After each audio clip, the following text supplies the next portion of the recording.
بسم الله الرحمن الرحيم والصلاة والسلام على مولانا رسول الله وآله وصحبه.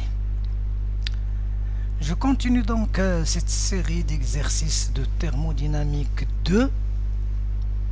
Je suis toujours sur la série d'exercices numéro 1 qui est donc un résumé de la thermodynamique 1. Un peu avancé bien sûr, parce que nous abordons un peu plus profond des transformations réversibles. Bien. L'exercice 4, cycle de Carnot décrit par un gaz parfait. Une machine thermique fonctionnant suivant le cycle de Carnot est en contact entre deux sources de chaleur, l'une chaude à la température Tc et l'autre froide à la température Tf. Cette machine échange la chaleur Qc avec la source chaude et Qf avec la source froide. Le fluide utilisé par la machine est un gaz parfait de chaleur spécifique molaire CV. Première question, cette machine est un moteur thermique. Dans ces conditions-là, il va produire du travail. Il est utilisé pour produire du travail. Alors, représentez le cycle de cette machine dans le diagramme PV, déterminer la relation entre les volumes des états extrêmes de ce cycle, en déduire que le rapport QC sur QF échangé par la machine est égal à moins TC sur TF. Bien. La troisième question, déterminer les travaux échangés au cours de chacune des transformations du cycle considéré, en déduire le travail du cycle échangé au cours de tout le cycle. En déduire le travail du cycle. Déterminer le rendement du moteur obtenu. Bien. La deuxième question, donc, on admet que cette machine est une machine frigorifique, c'est-à-dire qui produit le froid. Déterminer le coefficient de performance de cette machine. Dans le cas où cette machine est une pompe à chaleur, la machine thermique est utilisée alors pour produire de la chaleur. Déterminer le coefficient de performance de cette pompe à chaleur. Quatrième question, déterminer les variations d'entropie du gaz au cours de chacune des transformations, vérifier que delta S du cycle est égal à 0. Cinquième question, le diagramme entropique, représenter le cycle d'un moteur thermique fonctionnant suivant le cycle de Carnot dans le diagramme entropique que représente la chaleur échangée Q-cycle au cours de ce cycle dans ce diagramme, que représente alors la chaleur échangée au cours du cycle dans ce diagramme entropique. Bien. Voilà donc pour le quatrième exercice. Voilà, on va regarder un peu la solution pour la commenter. Ici donc, c'est le rappel de l'énoncé de l'exercice. La première question. La réponse à la première question est la suivante. Donc, on nous dit de représenter le cycle dans le diagramme PV. Sachant que le cycle de Carnot, je sais que c'est un cycle réversible. Carnot, c'est le parfait. Donc, c'est un cycle réversible formé de 2 isothermes et 2 adiabatiques. Donc les isothermes et les adiabatiques sont des transformations réversibles. On peut les tracer alors. Les isothermes, ce sont des courbes ici de pente inférieure à celle des adiabatiques. Et donc le cycle il est tracé de cette manière. Alors je sais que je dois être dans le cadre moteur. Alors je mets ce point là, c'est le point de départ, le point 1. L'extrémité à la fin de l'isotherme TF c'est 2. Le début de l'isotherme TC c'est 3. La fin de l'isotherme TC c'est 4. Voilà donc 1, 2, 3, 4, 1. C'est le cycle tracé dans le diagramme PV de la machine motrice considérée. Bien. La deuxième question, on nous dit de déterminer la relation entre les volumes des états extrêmes de ce cycle, en déduire ce rapport. Bien.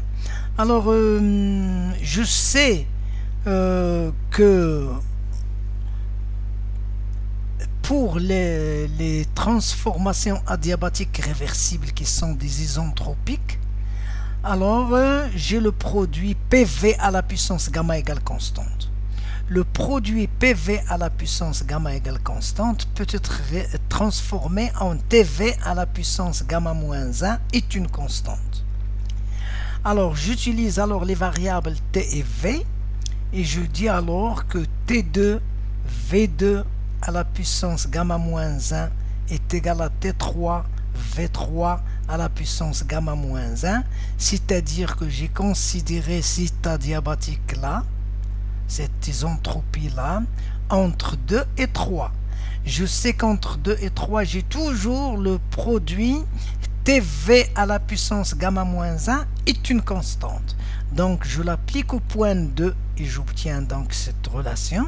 Et je l'applique au point 3 et j'obtiens celle-ci. L'égalité donc entre ces deux relations me permet donc d'écrire, je sais que T2 c'est TF et T3 c'est TC.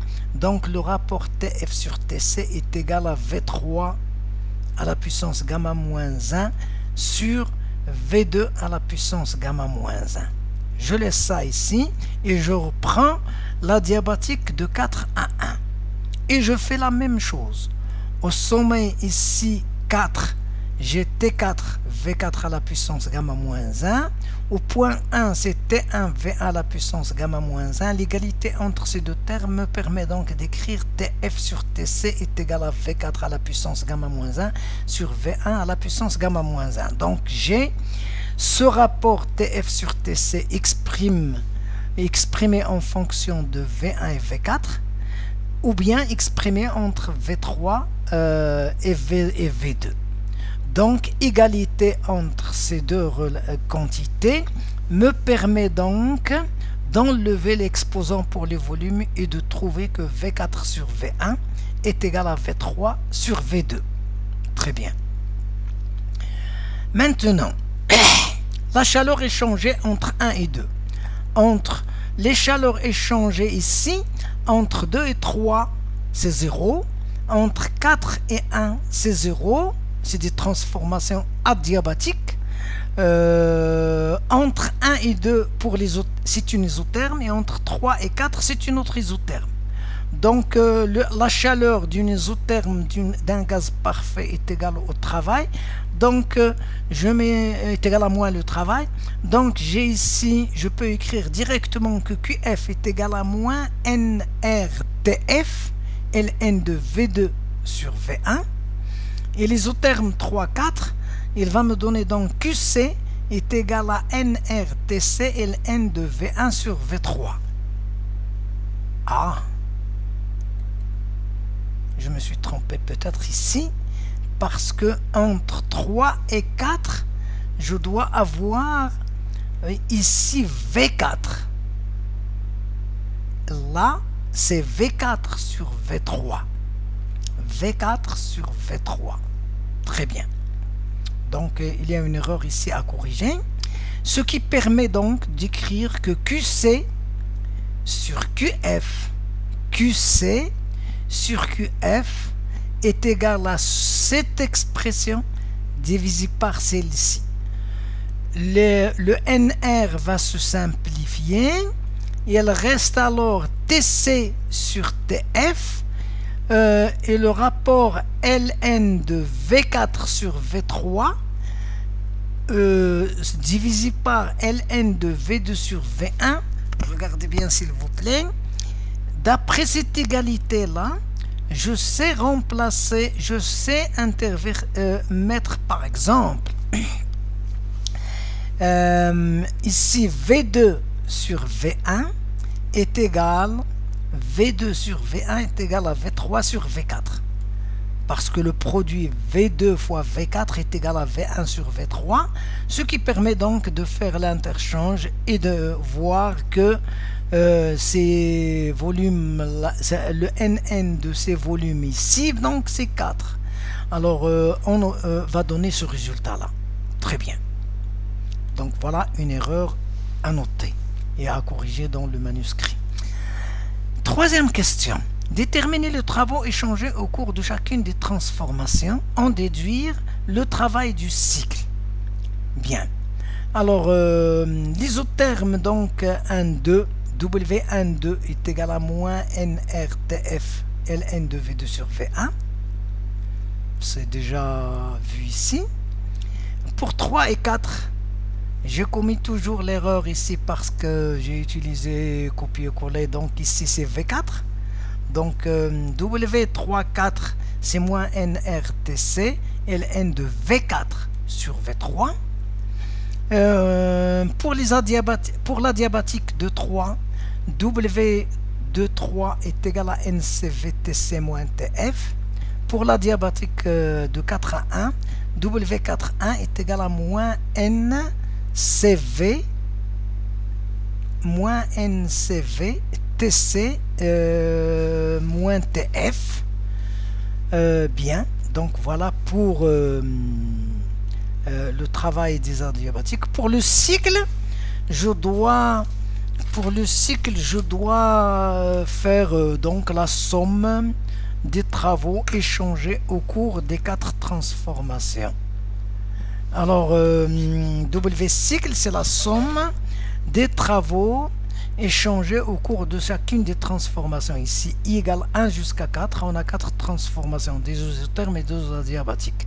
Et que, pour les adiabatiques, donc, je vois tout de suite que W23 plus W41 est égal à 0. Il reste ce terme-là que je peux mettre NR. Puisqu'ici, alors ici c'est corrigé, donc c'est très bien. Donc est égal, le W du cycle est égal à NR TC moins TF, TC moins TF, parce que j'ai changé ce rapport. Donc Ln de V2 sur V1. Très bien. Alors, quatrième question. Alors, la quatrième question, déterminer le rendement de ce moteur.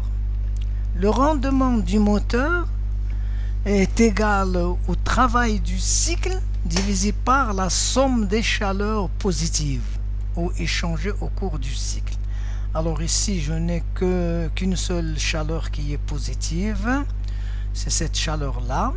L'autre chaleur, elle est négative, donc pas de problème, je ne l'utilise pas. Le travail du cycle, c'est cette expression divisée par celle-ci. Alors le NR va disparaître. TC moins TF sur TC, c'est ce que l'on a obtenu ici. Le logarithme va se simplifier. Donc le rendement de ce moteur ne dépend que des températures des sources de chaleur, TF et TC. Alors il est égal à 1 moins TF sur TC, c'est-à-dire qu'il est supérieur à 0, inférieur à 1. Bien. La deuxième question, on admet que la machine thermique considérée est une machine frigorifique. Calculer son coefficient de performance. Alors le coefficient de performance est égal à quoi? Il est égal à la chaleur froide échangée avec la source froide divisé par le travail du cycle. Il me donne donc ce résultat. Et pour la pompe à chaleur, c'est la chaleur échangée avec la source chaude divisée par le travail du cycle. On obtient donc ce résultat-là. Bien. Donc ici, normalement, pour la deuxième et la troisième question, c'est des questions très simples parce que le travail a été fait déjà dans la première question, le calcul des travaux et des chaleurs. Bien. Alors, quatrième question maintenant. Déterminer les variations d'entropie du gaz au cours de chacune des transformations et vérifier que la variation de l'entropie au cours d'un cycle est égale à 0. Ça, pas de problème. C'est ce que l'on doit trouver. Alors, au cours des adiabatiques réversibles, donc ces entropiques, pas la peine de faire des calculs. Il reste à calculer uniquement la variation de l'entropie au cours des deux isothermes. Au cours de l'isotherme 1, 2, c'est une isotherme. Donc, le calcul de la variation d'entropie, si j'utilise par exemple CV, si j'utilise pour la chaleur échangée CV, je vais obtenir donc moins NR ln de V2 sur V1 parce que la chaleur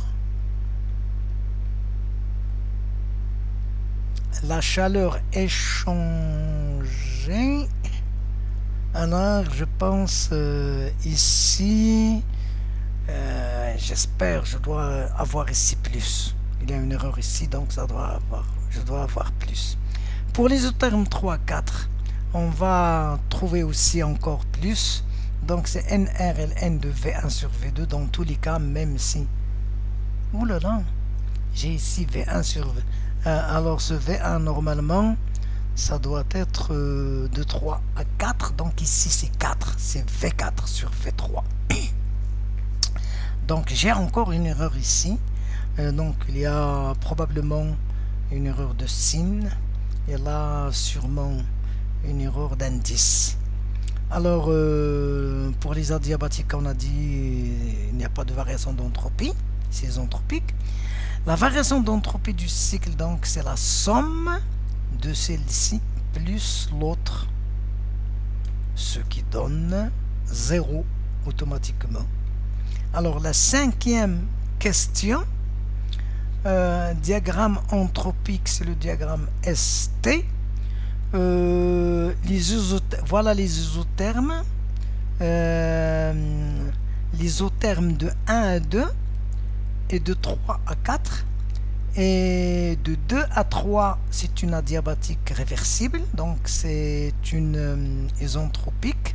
Une isentropique. Donc le cycle de Carnot, c'est 2 isentropiques et 2 isothermes.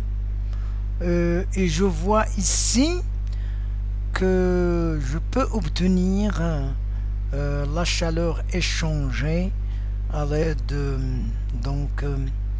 du produit delta S fois delta T.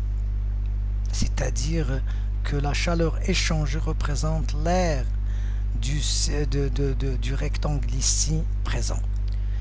La chaleur échangée, c'est la surface, c'est l'air, c'est le calcul de l'air du cycle tracé dans le diagramme ST.